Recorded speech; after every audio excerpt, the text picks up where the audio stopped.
누가복음에서 예수님은 안식일의 이야기를 4번을 해요.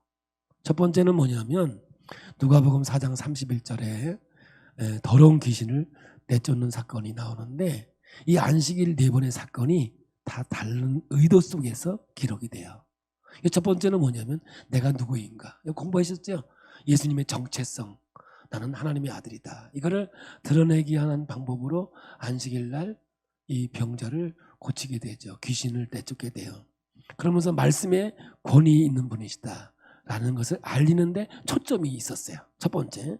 두 번째는 누가복음 6장 1절부터 나오는 예수님의 제자들이 안식일 날 밀밭을 지나가면서 밀을 잘라가지고 비벼서 먹었어요. 그러면서 이것 때문에 문제가 생겼지만은, 논쟁이 생겼지만은, 예수님께서는 나는 안식일의 주인이다 라는 그 복음을 드러내는데 이 말씀을 사용해요. 그리고 이제 세 번째가 오늘 본문에 나오는 말씀이고요.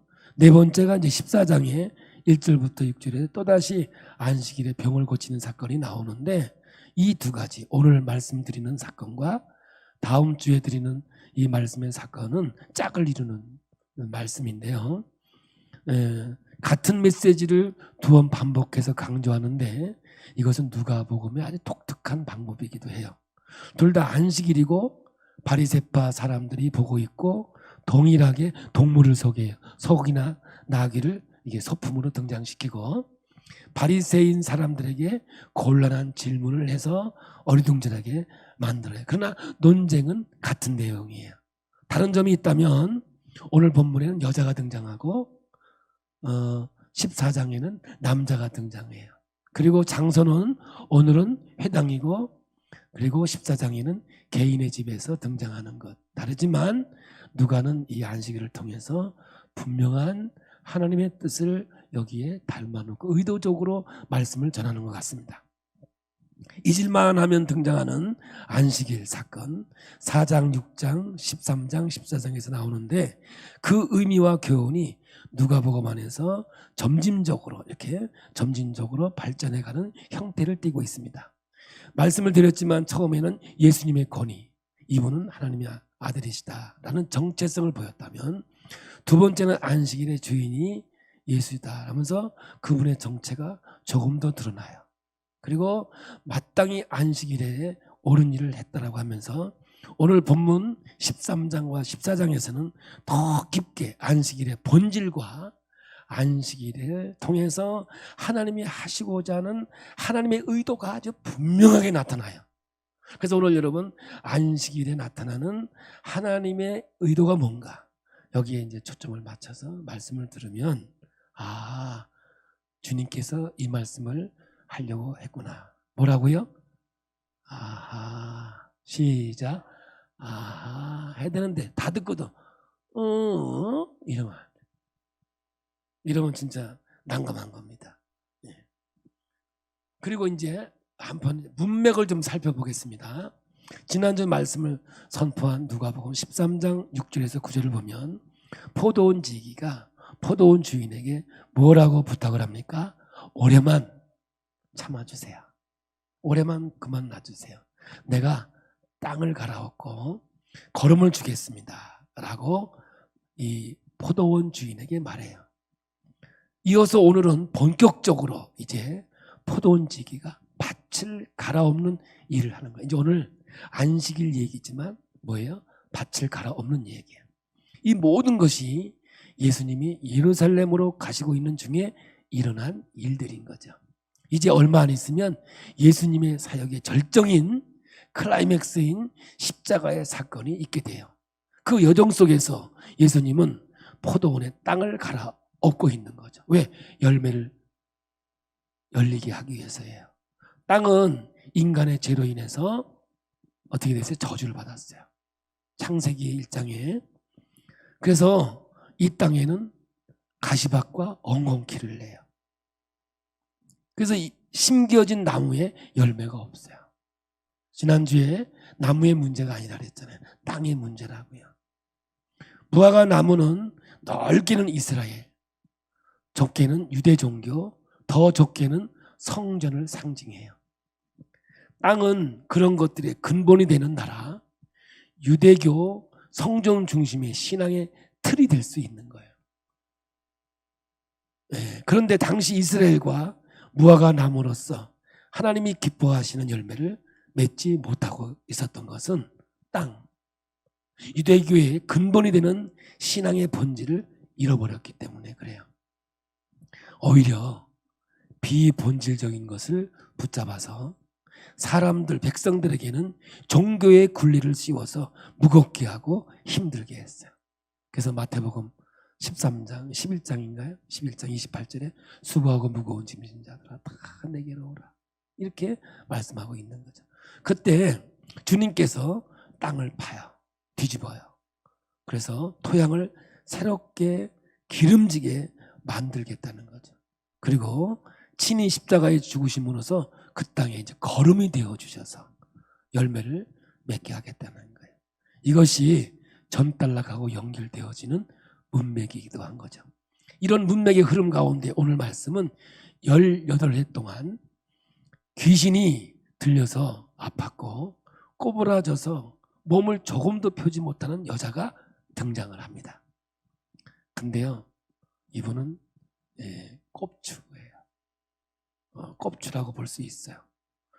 여기서 병은 원어로 볼 때 약함의 영으로 번역이 돼요.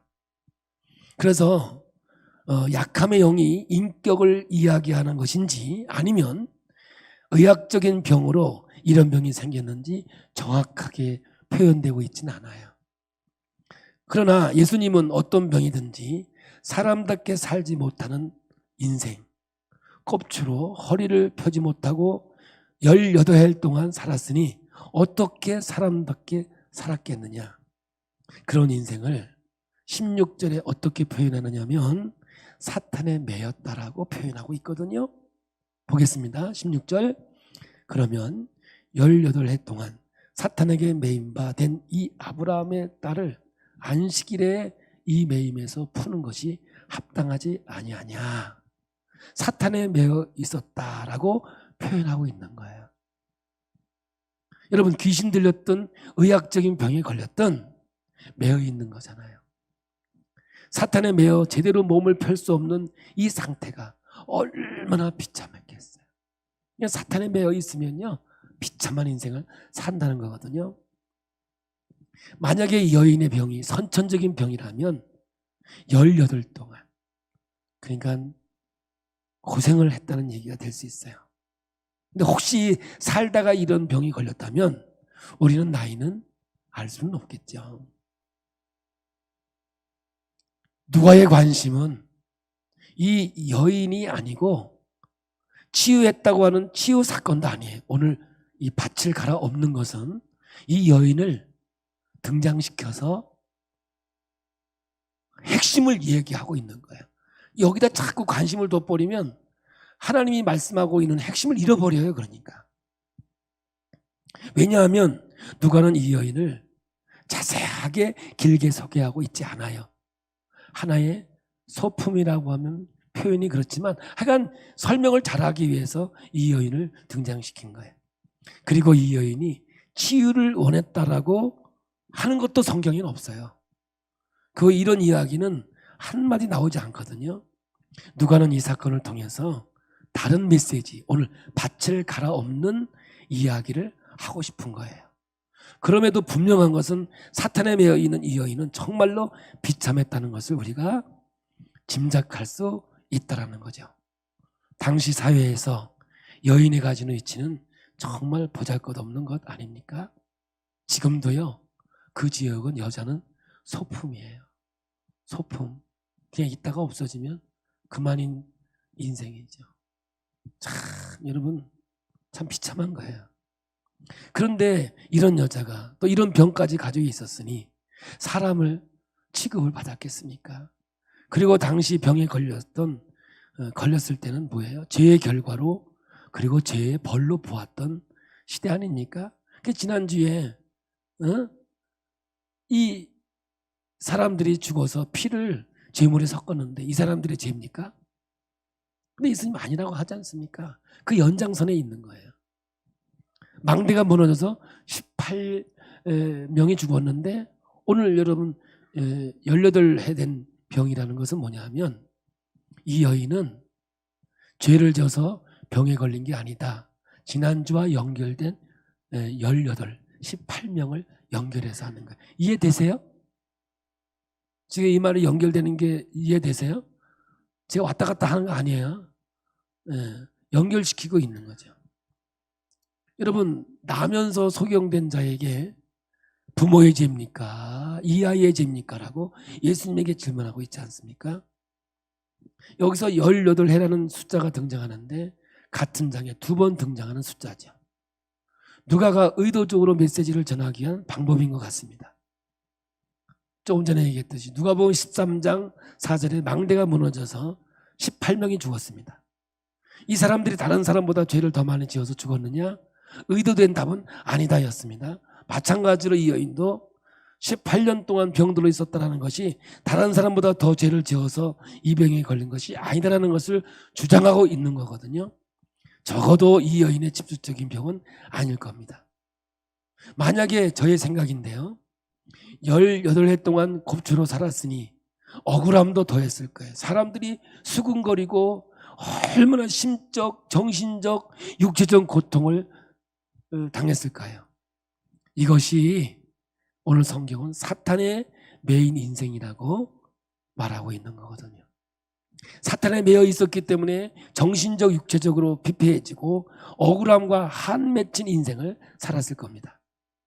여러분, 오늘 본문에 보시면 이런 여인에게 예수님은 먼저 관심을 가지고 다가왔습니다. 도와달라거나 예수님의 옷을 붙잡거나 이런 것도 성경에 없습니다. 예수님이 친히 다가오셨습니다. 11절과 16절에 18해 동안을 동일하게 번역을 해놓았는데 11절은 18이 맞습니다. 그런데 16절, 그러니까 오늘 본문에 보면 11절, 16절 2번 18해로 번역되었는데 우리나라 말에는 근데 16절은 18이라고 안 쓰고 10하고 8이라고 썼어요. 원래 원본은 그래요. 우리나라 글에서는 같은 말로 번역을 했지만 의역을 하면 아주 오랜 18해임이죠. 오랜 동안이란 뜻이죠. 예수님이 단순하게 18년이라는 게 아니라 길고 고통스러운 18 동안 사탄에 매여 있었구나 하시면서 예수님의 긍휼을 드러내 보이셨더라는 거죠. 하여간 누가가 복음을 통해서 가지는 더 깊은 관심을 우리가 따라가겠습니다만 예수님께서는 너는 병에서 풀려났다 하면서 13절에 손을 얹으니까 여자가 허리를 펴고 하나님께 영광을 돌렸다라고 기록하고 있습니다. 치유의 사건이 일어났습니다. 사탄의 굴레에서 사탄의 매임에서 자유를 입었습니다. 그런데 문제가 생겼습니다. 이 엄청난 사건이 문제가 생겼습니다. 14절을 보겠습니다. 회당장이 예수께서 안식일에 병 고치는 것을 분내어 무리에게 이르되 일할 날이 엿새가 있으니 그동안에 와서 고침을 받을 것이요 안식일에는 하지 말 것이니라 하거늘 회당장이 분개했습니다. 화가 났습니다. 우리 충청도 말로는 화딱지가 났습니다. 보통 말로는 열받았습니다. 그래서 예수님에게 직접 이야기한 것은 아니고 무리를 선동합니다. 항상 이렇게 흘러가요. 일할 날이 엿새가 있으니 그동안에 와서 고침받을 것이요. 이 말이 여러분 어떻게 들립니까? 병 고치지 말라는 거 아니잖아요. 이 회당장 말이 논리적이고 타당하게 들리지 않습니까? 저는 그렇게 들립니다. 여러분, 굳이 6일이 있는데 굳이 안식일에 병 고칠 일이 있냐? 18년 동안 살았는데 하루만 더 참으면 될걸. 왜 그 하루를 못 참고 그것도 안식일 날 고치냐? 저 싸우려고 싸움 거는 거 아니냐 하면서 사람을 선동하지요. 회당장의 입장에서는 아주 합리적인 이야기입니다. 논리적이고요. 그러니까 할 만한 이야기예요. 그런데 그러한 저와 회당장의 생각과 예수님의 생각은 정말 달랐습니다. 생각과 관점이 너무너무 차이가 있었어요. 예수의 마음은 18년 동안 긴 세월을 아팠으니 하루라도 지체하면 안 되었습니다. 이것이 예수님의 긍휼이었고 자비였습니다. 이것이 회당장과 예수님의 마음의 차이였습니다. 그러니까 하루도 더 못 참겠냐? 이것과 하루라도 지체하면 안 되지. 이것의 차이가 여러분 무엇입니까? 누가가 의도적으로 이걸 연결시키고 있는 거예요. 회당장은 보세요. 인간이 만든 정통, 관례를 더 중요시 여겨서 사람을 희생시켜서 사람을 수단으로 생각한 거예요.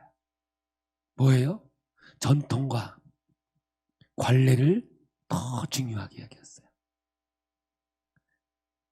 사람은 그저 수단이에요. 도구일 뿐이죠. 안식일의 규례를 어떻게 범할 수가 있겠느냐. 하루 좀 더 참으면 될걸. 예수님은 사람이 목적이고 우선이었습니다. 사탄의 매임에서 풀어주어 자유케 하는 것, 이것은 조금이라도 지체해서는 안 되는 거였습니다. 한순간 한순간이 얼마나 고통스러웠겠습니까? 여러분, 그런데 이 두 가지에서 어느 것이 안식일의 의미에서 더 가깝겠습니까? 지금 이 밭을 갈아엎는 거예요. 안식일에 이 생각의 땅을 갈아엎어야 나무가 열매를 맺게 돼 있거든요. 오늘도 여러분의 땅을 갈아엎어야 돼요. 성경에서 안식일의 규례는 두 가지. 하나님께서 하신 일과 역사의 근거에서 주어졌습니다. 뭐가? 안식일이. 하나는 창조의 사건이고 또 하나는 출애굽 사건이죠. 그럼 뭐예요? 창조의 사건과 출애굽은 뭐예요? 재창조의 사건이죠. 이 두 가지 사건을 근거해서 안식일의 규례를 줍니다. 창세기 1장에서 하나님이 6일 동안 천지 창조하십니다. 제7일에 쉬셨습니다. 그래서 그날을 복되게 하시고 안식하고 아무도 노동하지 말라고 하셨습니다. 보시겠습니다. 출애굽기 20장 8절부터 봅니다. 안식일을 기억하여 거룩하게 지키라. 엿새 동안은 힘써 내 모든 일을 행할 것이나 일곱째 날은 내 하나님 여호와의 안식일인즉 너나 내 아들이나 내 딸이나 내 남종이나 내 여종이나 내 가족이나 내 문 안에 머무는 객이라도 아무 일도 하지 말라. 그리고 이제 11절을 읽어보면 창조의 근원이죠. 창세기 말씀을 가져왔어요. 11절이요. 이는 엿새 동안에 나 여호와가 하늘과 땅과 바다와 그 가운데 모든 것을 만들고 일곱째 날에 쉬었습니다. 그러므로 나 여호와가 안식일을 복되게 하여 그날을 거룩하게 하였느니라. 신명기 5장 12절부터 15절은 또 다른 말씀을 하고 있어요. 똑같은 말이에요. 12절부터 시작. 네 하나님 여호와가 내게 명령한 대로 안식일을 지켜 거룩하게 하라. 엿새 동안은 힘써 내 모든 일을 행할 것이나 일곱째 날은 내 하나님 여호와의 안식일인즉 너나 내 아들이나 내 딸이나 내 남종이나 내 여종이나 내 소나 내 낙이나 내 모든 가축이나 내 문 안에 유하는 객이라도 아무 일도 하지 못하게 하고 내 남종이나 내 여종에게 너같이 안식하게 할지니라. 할렐루야. 여기까지 똑같지요? 15절을 보겠습니다. 너는 기억하라.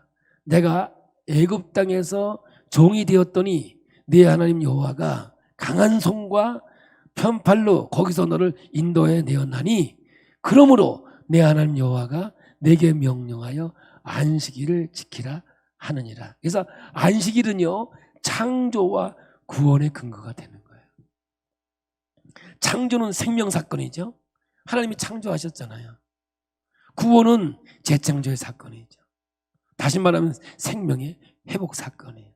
이것을 뭐라 그래요? 해방, 자유, 풀어줌으로 그 일을 하나님이 하시는 거거든요. 다르게 보이지만 창조와 구원은 같은 겁니다.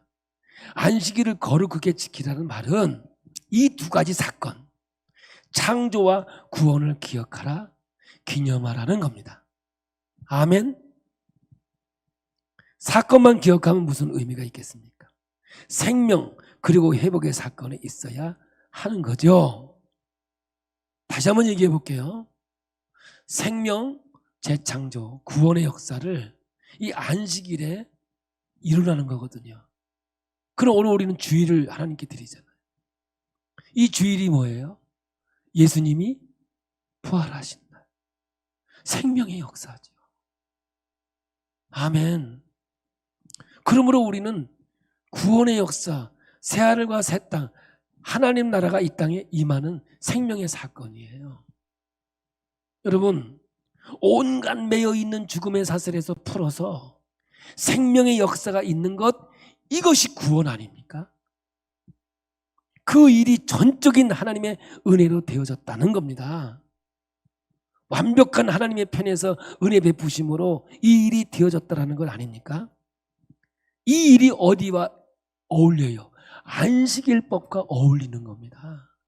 이것이 예수님께서 안식일에 회당에서 하신 일을 보십시오. 보십시오. 이 여인이 믿음이 있어서라든지 이 여인이 갈급함이 있어서라든지 이거 없어요. 성경에 기록된 게 없어요.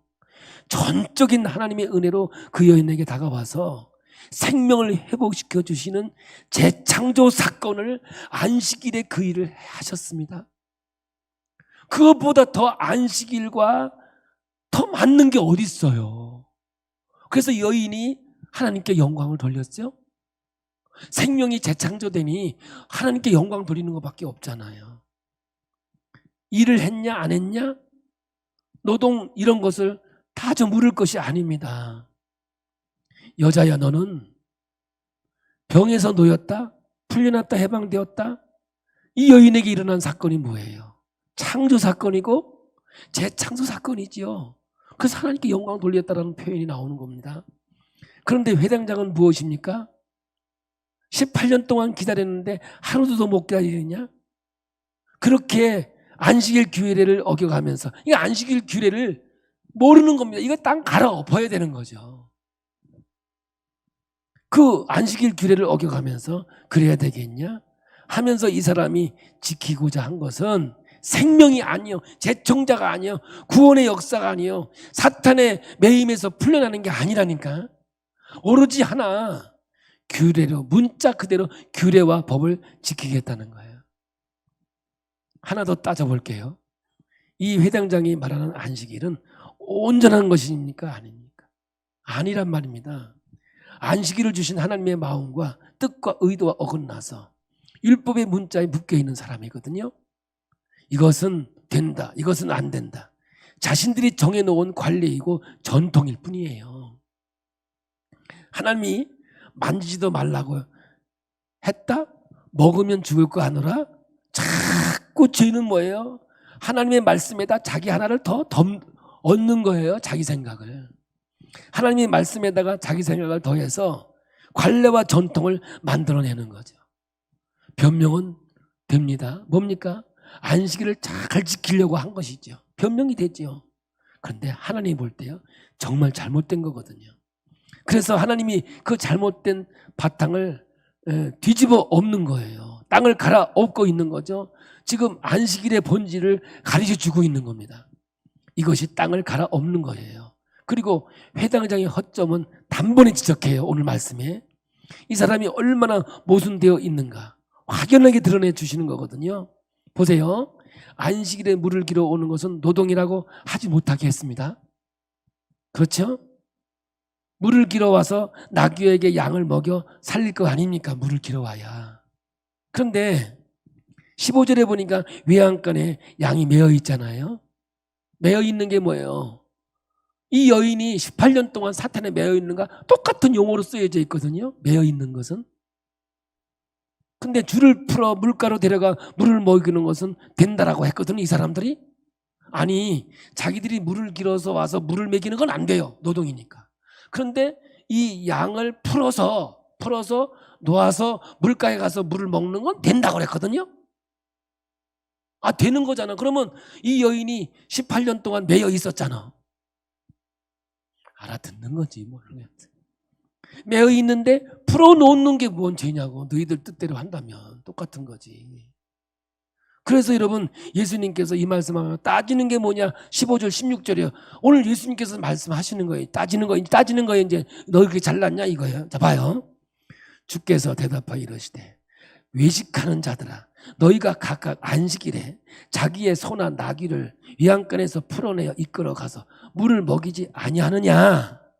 그러면 18해 동안 사탄에게 매임받은 이 아브라함의 딸을 안식일에 이 매임에서 푸는 것이 합당하지 아니하냐? 하냐? 아니, 원래는 안 되는 거예요. 봐요. 물을 길어다가 소나 나귀나 양을 먹이면 안 돼. 노동이니까. 그런데 줄을 풀어서 데려가서 먹이는 건 돼요. 된단 말이에요. 자기들이 그 법에는 돼요. 그런데 이 여인이 18년 동안 매여 있는데 그걸 풀어놔서 고치는 게 너희들 말이나 이거나 똑같은 건데 왜 이건 합당하지 않냐 이 말이에요. 아따 참 우리 예수님 기가 막힌 거야. 참 빨리 돌아가, 그죠? 네.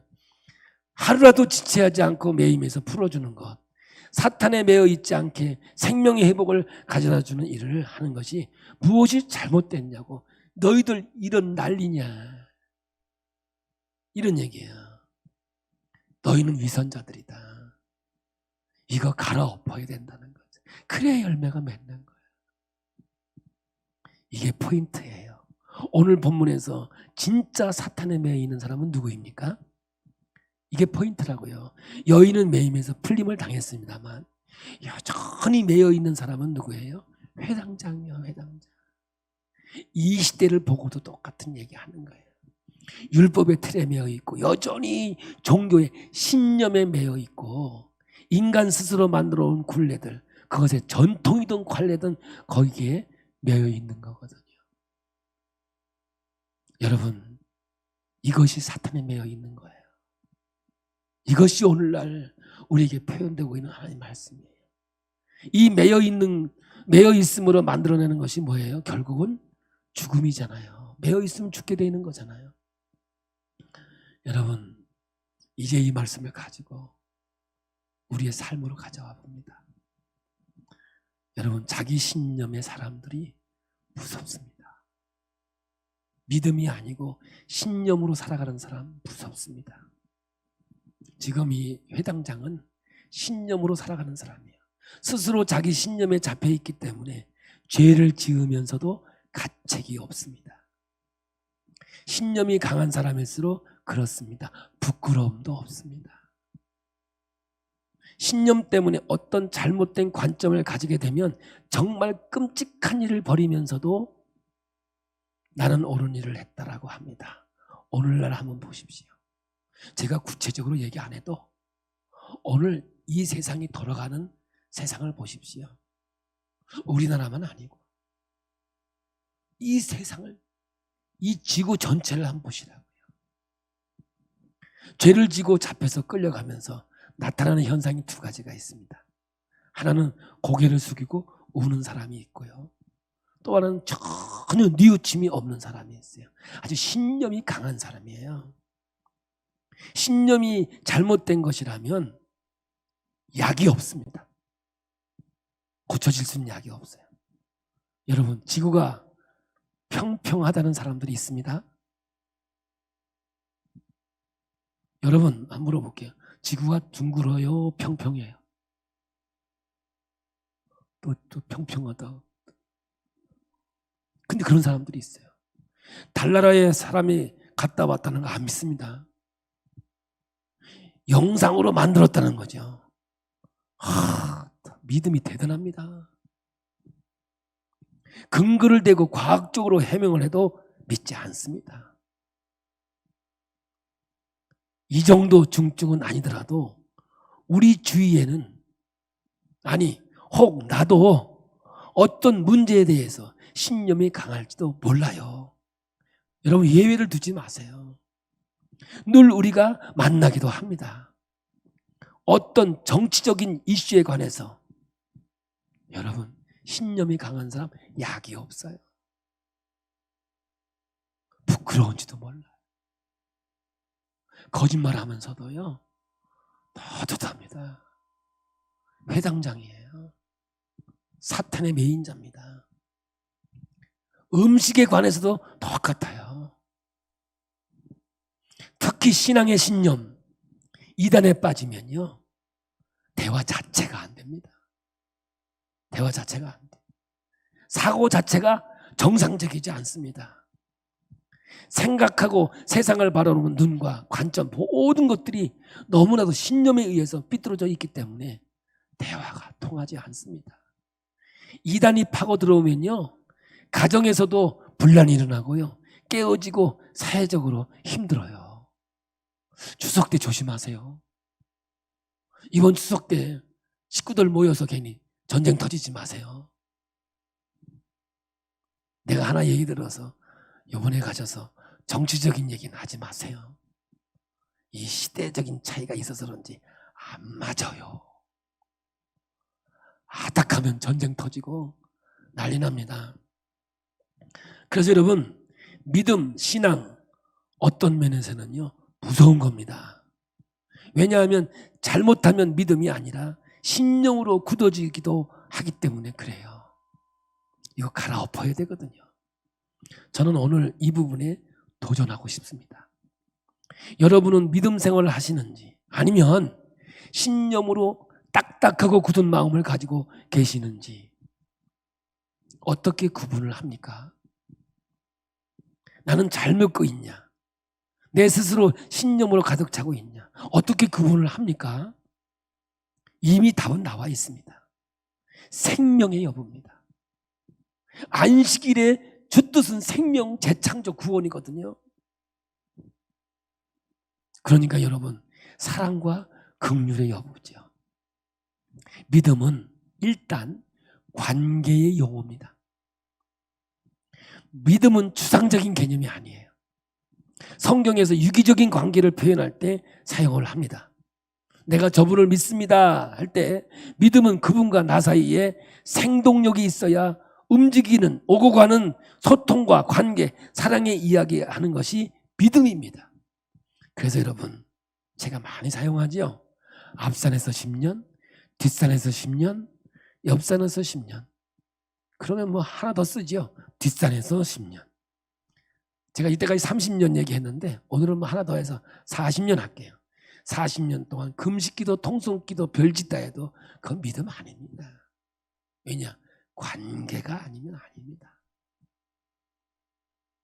여러분, 여기에는 생명이 없습니다.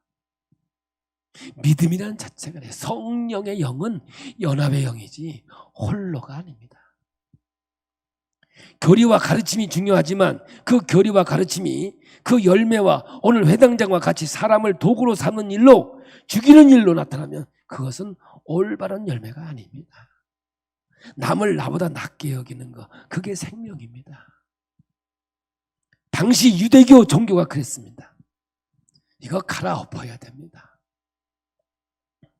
마가복음에 잎이 무성한 나무가 나옵니다. 종교적 행사는 엄청 많아요. 지금 우리나라 이 땅에 종교 행사가 얼마나 많은지 몰라요. 우리가 교회요 1년에요 찬조금 보내는 것도 얼마나 많은지 몰라요. 왜 이렇게 행사가 많은지 몰라요. 성전도 화려합니다. 그런데요 사람도 많이 모입니다. 그런데 가까이 가보니까 생명이 없어요. 입만 무성하지 생명이 없어요. 예수님이 저주해버렸습니다. 나중에 저녁에 보니까 뿌리채 말라 죽어버렸어. 뭐가 없어요? 관계가 없습니다. 내 믿음이 제대로 된 믿음이냐? 아니에요. 그건 죽을 신념이에요. 내 삶 가운데 생명의 열매가 열려 있지 않습니다. 신앙생활 20년 30년 했는데 갈수록 고집만 세워지고 잣대만 더 높아지고 사람들 정죄하고 비난을 하고 자꾸 관례, 전통, 틀 이걸 벗어나지 못해요. 여러분 틀 필요해요. 전통 필요해요. 다 필요해요. 있어야 할 때 있어야 돼요. 그러나 그것이 사람을 죽이는 일을 한다면 그것은 회당장과 같이 사탄에 매여 있는 자의 삶이라는 거예요. 자녀 교육에 이론이 있습니다. 자녀 교육에 있어서 키예요. 뭐예요? 자녀에게 이거 되라 저거 되라 여러분 룰을 주는데 인격적인 관계 없이 그 법만 주면 반항하고 삐뚤어진다는 겁니다. 교육이 아니죠. 룰은 있어야죠. 당연하게. 그러나 자녀와 인격적인 관계에서 이 틀이 주어져야만 자녀들이 성숙해진다는 겁니다. 한번 봐요. 여러분과 저와 어떤 관계를 갖고 있습니까? 저는 담임 목사고 여러분은 이 교회 성도예요. 여러분 저를 얼마나 아세요? 여러분 저와 얼마나 관계를 하세요? 여러분 저 밥 사보신 밥 사려는 게 아니요. 여러분 저하고 얼마나 교제를 나눠서 인격적인 관계를 나눴어요. 적어도 저희 교회에서 제자 훈련한 사람은 1년 동안 저하고 같이 옷 홀딱 벗어요. 부끄러운 거 창피한 거 다 내놓고 얘기해요. 전 제자 훈련할 때 제 있는 모습 다 보여줘요. 실망한 거 빨리 실망해라. 그리고 나중에 실망하지 마라. 그래서 저는 이걸 원해요. 왜 목사님이 저래? 그러면 원래 저래. 저는 그걸 원해요. 왜냐? 제가 누구인지 인격적인 관계가 있는 거 아니에요. 여기서 믿음과 신뢰가 만들어지고요. 하나님 앞에서 은혜가 만들어지는 거거든요. 근데 난 이때까지 목사님하고 말 한 번도 안 해봤어. 잘했다 잘했어. 아주 잘났어 잘났어.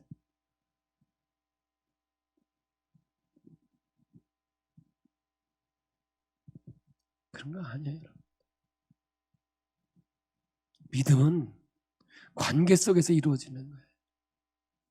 여러분이 제가 설교를 해요. 한 번도 말도 안 해보고 여러분 어떻게 여러분들 은혜를 받아요? 어떻게 제가 얘기하는 걸 이해를 해요? 참 우리 목사님은 참 말씀하고 삶하고 참 그렇대. 아, 나 저 목사님 말씀 나 인정해 진짜. 난 믿음과 신뢰가 와. 여러분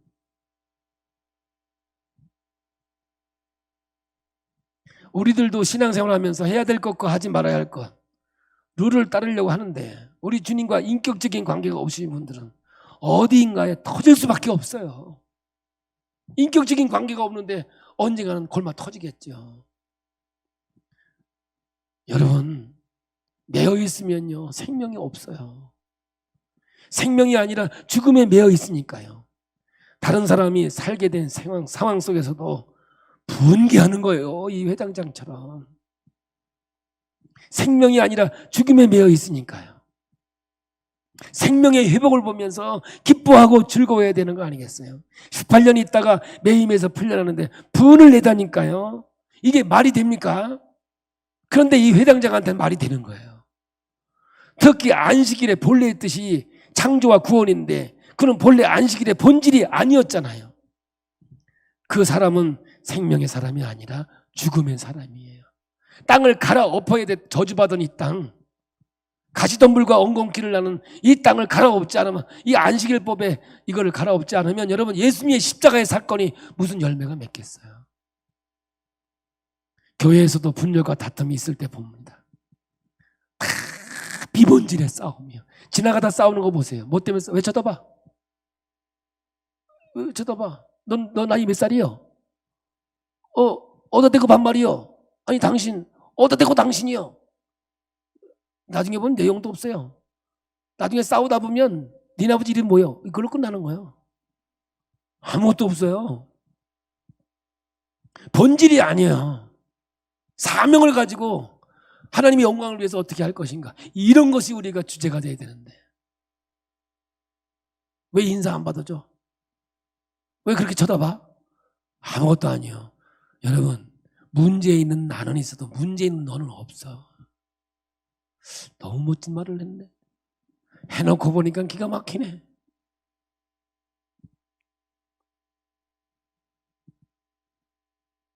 여러분, 회당장이 자기의 체면도 자존심도 있었을 겁니다. 그 체면과 자존심을 지키기 위해서 다른 사람을 아프게 하고 하나님의 일을 막는 사람은 수단으로 삼는 겁니다. 예수님은 긍휼, 사람을 우선합니다. 여러분, 에이팅 롱이얼, 참 발음 좋다. 네. 오랫동안, 영어를 쓰니까 여러분들 놀라는 것 같아요. 네. 오랜 동안 힘들게 살았구나. 예수님이 그래요. 열하고 여덟, 18년이 아니라니까, 열하고 여덟이라니까. 오랫동안 너 힘들게 살았구나. 하루라도 빨리 너를 생명으로 인도해야 되겠구나. 너무 안타까웠어. 여러분, 말씀하고 안수로 그를 고친 거예요. 안식일 날 할 일을 한 거예요. 그 일을 함으로 예수님은 공경에 빠졌어요. 그것 때문에 십자가에 죽으실 터인데도 예수님은 그 일을 행하시고 안식일의 의미를 다시 알려주시고 그 안식일의 본질의 생명의 역사를 이루셨습니다. 여러분, 내가 붙잡고 있는 것은 주님과 참된 인격적인 사랑의 관계 가운데 생명의 기운이 통하고 움직이는 말씀인지, 믿음인지, 아니면 딱딱하고 굳은 죽음에 매여 있어서 자신도 다른 사람도 죽음의 그늘 밑으로 집어넣는 스스로 잘못된 신념인지 구분할 수 있어야 될 줄로 믿습니다. 이제 이 한마디로 말씀을 좀 마무리하려고 합니다. 다음 주는 두 번째 밭을 갑니다. 오늘 첫 번째 밭을 가는, 계속해서 밭을 가는 이야기로 십자가의 사건으로 가고 있습니다.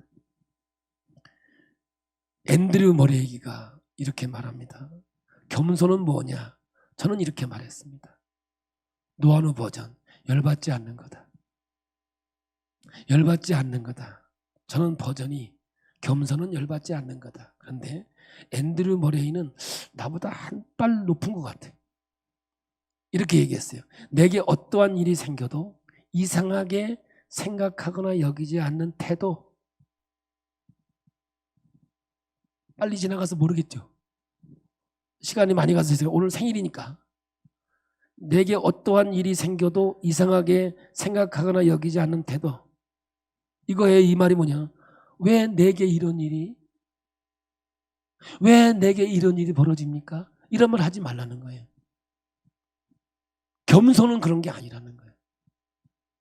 하나님의 주권을 인정하라는 거죠. 욥기 23편 10절에 이렇게 말해요. 그러나 내가 가는 길을 그가 아시나니 그가 나를 단련하신 후에는 내가 순금같이 되어 나오리라. 이게 욥기 23장 10절이거든요. 우리가 가지고 있는 성경 못 알아듣겠죠? 그러면 세 번역으로 이렇게 돼 있어요.